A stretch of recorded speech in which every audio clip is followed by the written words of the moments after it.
So, ultimately the motivation is just, I've been lucky that I've been able to work in large companies and small companies in different parts of the world. And ultimately I've always been most inspired and most impassioned when I've been at a small company. So when you kind of see the contrast between the two, that helped me quite a bit.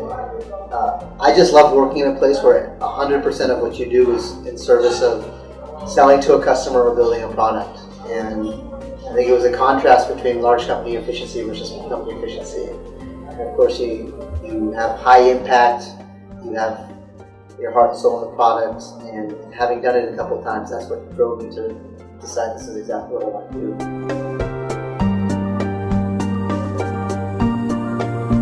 do. Small companies,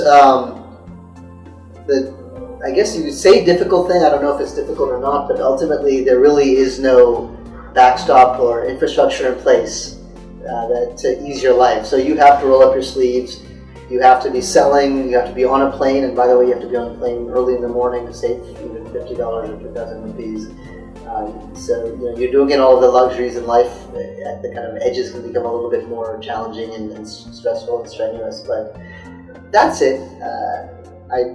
Like I said earlier, I think when everything you do is in service of actually going after a deal or building something or launching and scaling a business, you kind of don't mind it. So that's been the biggest challenge, and ultimately that's actually the challenge I find when people come into a startup. They don't get quite adjusted. They're used to longer time frames, sitting down for a month or two and trying to understand the landscape, putting stuff on PowerPoint, and that's just not the culture of our company. You have to very quickly roll up your sleeves, get down to it, and do something of value for them.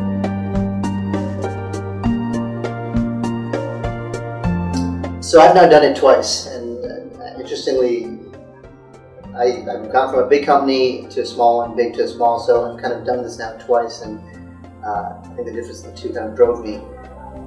Financial risk is the biggest one, and the first company I joined, I left Oracle when I was heading up a sales vertical, and so software sales is a very, very profitable place, and you have to be comfortable going to 10% of your income overnight. And the luxuries of an India versus the Bay Area are completely different. So a startup lifestyle here is not as nice as even a startup lifestyle in the Bay Area. So that's one of the biggest things in terms of risk.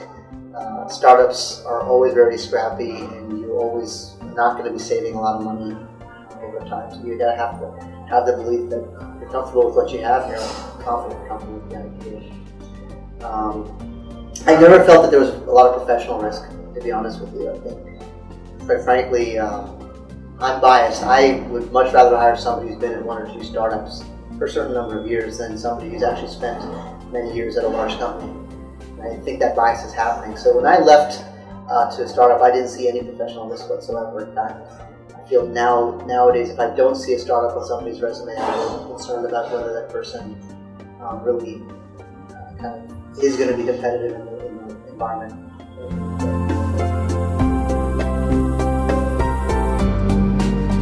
Yeah, failure is something you have to get used to, both at a macro level and a micro level.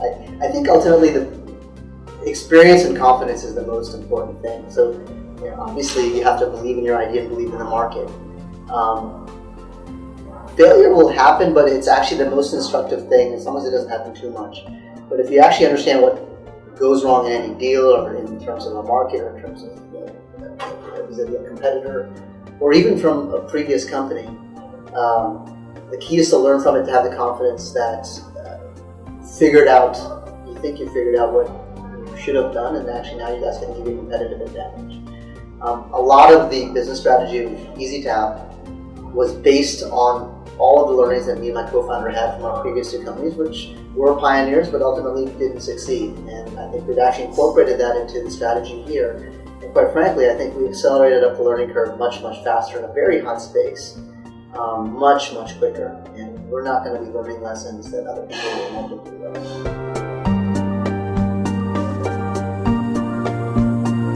The quintessential day in the life of a startup founder. Basically, there's no start and end to the day. So I think I go to sleep, I dream, and think about two things. I think about my family, and I think about the company. And actually, there's really no divergence between the two. Wake up, you know, I'm with my family, my kids. I've got 2 young kids. I put them out the door, but I have calls starting pretty early. Once my son is out the door on the way to school, that's when the day starts. We're a small team, but actually we are a multinational team business. So we've got guys traveling at all time, and so there's an initial sales call at the very beginning of the day to see where we are at every deal. So we're very, very sales focused as well. So the deal starts with what everybody's doing for the day in terms of getting business, making sure customers are successful. That's the call that starts at 9 a.m. every morning with everybody in the team attending it. Then you get into the office, and ultimately, as long as you kind of have the culture and everybody knows what's happening, you're hustling and you're working. There's not a lot of team meetings. Engineers are off coding and solving problems. Our customer success team is out in the field. There's a lot of phone calls between the team over the course of the day, basically keeping track of statistics, metrics, any issues that pop up, sales calls. And that's it pretty much till we go to sleep. I go home, have dinner with my family, put them to sleep, and then catch up on email at the end of the night and start over again. Perfect co-founder. I don't know that there's ever a perfect co-founder, but I got very lucky. And actually, Ezetap itself came out of an incubator, and it was actually a very different model. It's an incubator called Angel Prime. I was fortunate that my co-founders are also kind of pseudo-funders as well, and all were successful entrepreneurs. So 2 of the co-founders of Ezetap were the founders of Snapfish, which is the largest photo sharing site in the world. My co-founder Sanjay was the CEO of MCheck. I know him from there. So we actually started off with a very core team of people who were all entrepreneurs, who all actually got along well, who all are inspired by building something big. So most important thing I found is that everybody has to have the same motivation and passion. Actually, there's friction when you can have disagreements on alignment, strategy, other things, and you fight it out, and hopefully those will be healthy fights. And they generally are if everybody's aligned. But if there's an asymmetry in motivation, passion for the company, you can't have that.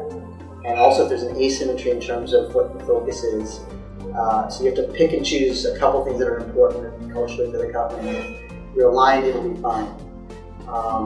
So for example, for us as customer success and sales and making sure we've got a very robust customer product, everything's in service of that, and there's no deviation of that. So what that means is that there's not a single deal, if I can't go, that a co-founder wouldn't jump on the plane for me, or vice versa. There's nothing about roles, responsibilities. This is what I do, this is what we do. That makes it very, very easy. Raising money. Raising money is always a very touchy subject. So we've been fortunate that we were incubated very early, and I think the incubation model itself of Angel Prime and Ezetap is actually quite unique. So we really weren't struggling for initial seed funding like some startups might. And that helped us actually make strategic decisions and kind of lay the company, hire the type of people in, and the nature of the team was good. Then we were able to raise very good Series A money as well.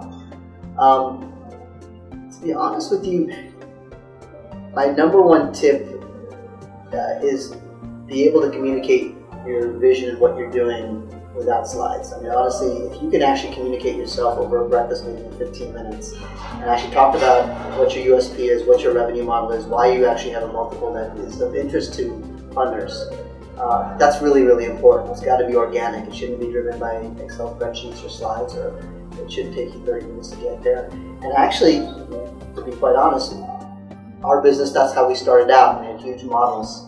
When we were able to distill it down to something very, very simple, it became very easy to communicate. And the second thing is just find the right funder too. And I know everybody says this, but there's funders that are interested in spaces, there's funders who kind of have different motivations, and other funders are going to be patient, they're going to bring other resources that they are. So if you can find that right person who's interested in your space, brings the right type of risk appetite at the time for the type of company you are, that's very, very important, because that'll serve you well as the company evolves, and it inevitably has ups and downs. Passion every single day, knowing that you're actually, every single thing that you're doing is working towards something big and impactful. That's the number one thing. It's the thing that gets me up every single morning. Solving a big problem and being passionate about kind of every single victory that's out there. Ezetap is a mobile payments company. We have developed a couple things. We have a hardware piece that is a credit card, debit card reader that plugs into the audio jack of mobile handsets. We've developed all components, so the hardware, the mobile applications, cross-platform, and we've developed the platform underlying that entire service. The company is made in India, built in India, developed in India. It's an emerging markets play. Part of the thesis of Ezetap is not to just replicate kind of a credit card payment or copy a US or a European business model. In fact, quite the opposite. We believe that emerging markets are different. We believe that 60% of success is going to be driven not by the product or the solution, but actually by your unit economics, your execution, your strategy, your understanding of the consumer, and your partnerships.